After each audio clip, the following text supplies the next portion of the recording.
Hello, fellow educators and dear students.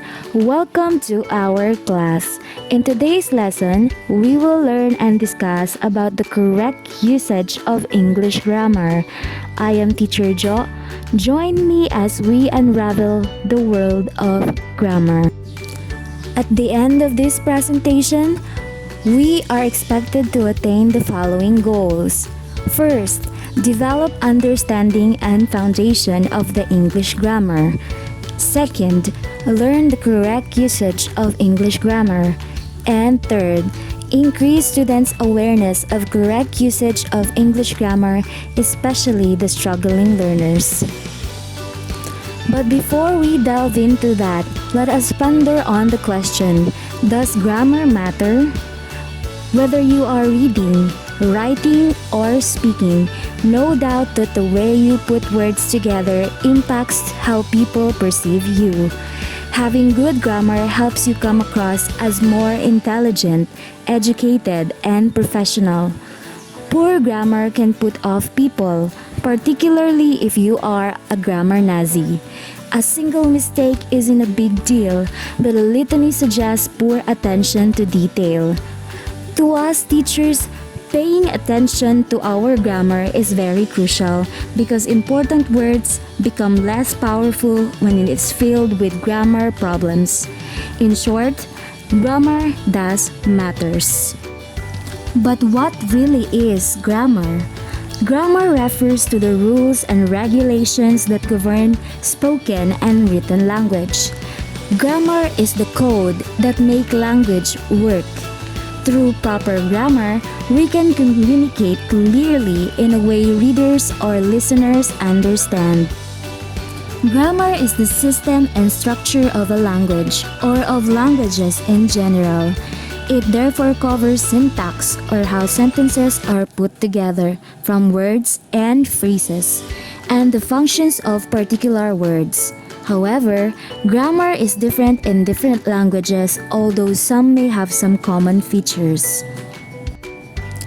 Good grammar is key to effective communication, whereas bad grammar leads to surprising mistakes. Its purpose is to build a bridge between what you mean and what the reader or listeners understand. With clear, strong grammar skills, you can ensure people understand what you're trying to say or write, even if English isn't your native language. Good grammar means writing or speaking in such a way that your choice of words is understandable and follows the basic rules of sentence construction, punctuation, and spelling. But how can you tell if you have a good grammar or need to improve in this area? Well, here's a closer look at what good grammar means. First, if you have good grammar, you have the ability to communicate clearly with the written language. You know how to use words and punctuations to get your meaning across in a way that most readers can understand. That will help you entertain, inform, or educate readers more easily. Not only does grammar play a role in written language, but it also plays a role in spoken language. While grammar rules are less strict when speaking, grammatical errors in speech are still important. Too many grammar mistakes and spoken language become distracting. That makes it hard for people to follow your meaning. That said, it depends on the context and who you're speaking to. Finally, having good grammar means having the ability to both understand and apply common rules and uses of grammar. While rules are not always set in stone, the basic concepts are worth understanding and using properly. Grammar, especially in the English language, comes with a lot of rules. Some are essential to follow, but you can't ignore others depending on the context. But how can you decipher the most important ones? Here are the basic grammar rules to focus on as you strive to increase your writing skills. The first rule is a complete sentence has a subject, a verb, and full expression of a thought. Here is an example. David waited. Although the sentence is short, the expression of a thought is complete because it is consists of two important components, the subject and the verb. The subject is David while the verb is waited. The second rule is to combine two complete sentences with either a period, a semicolon, or a comma, and an additional of fanboys conjunction. Fanboys refers to for, and, neither, but, or, yet, or so. Let us consider the following examples.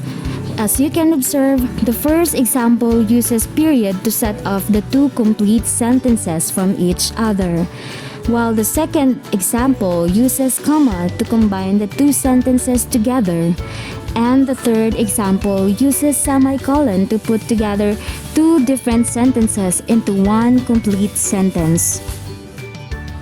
The third rule is to use commas to separate items in a list. Here is an example. Before I leave for the holidays, I need to find a babysitter, submit that annual report, and RSVP for the Christmas party. Notice that there are three items on the sentence. The comma helps separate these three from each other and also helps the readers to make a pause or stop in between.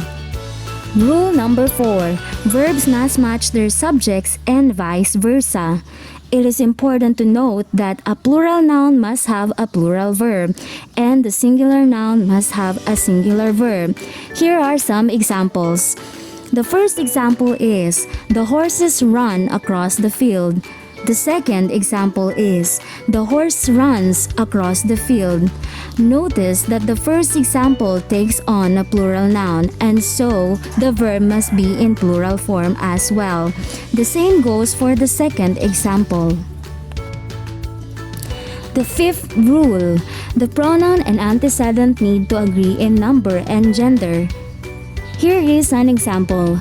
John went to the store because he was out of milk. In the sentence, he is the pronoun replacing the antecedent John. Rule number 6. Modifiers must be placed correctly. A modifier refers to a word or group of words that provide more information about a certain subject. Here are some examples. Walking down the street, my friend and I took in the gorgeous sunset. Bespectacled and grimacing, the professor made his way to the lectern.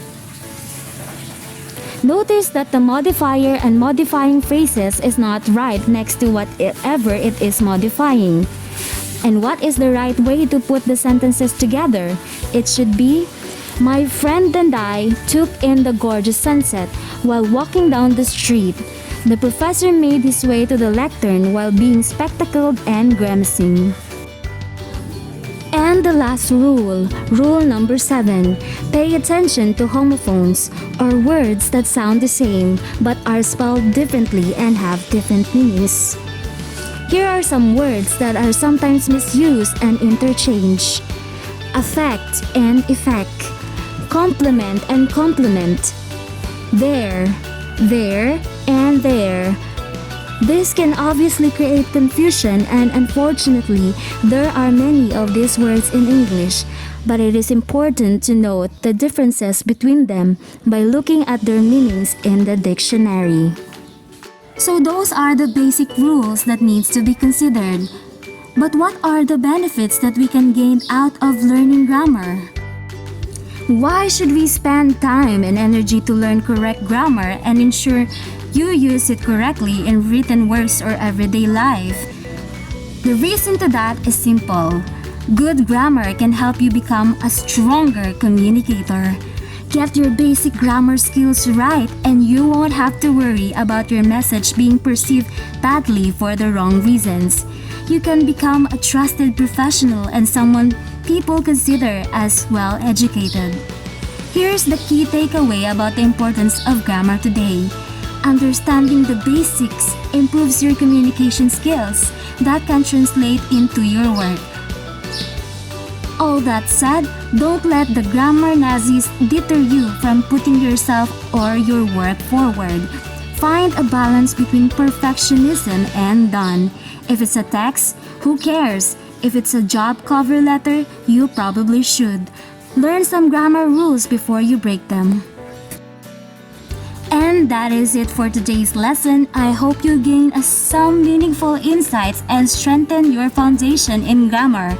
Once again, I am Teacher Jo saying have a great day and happy learning.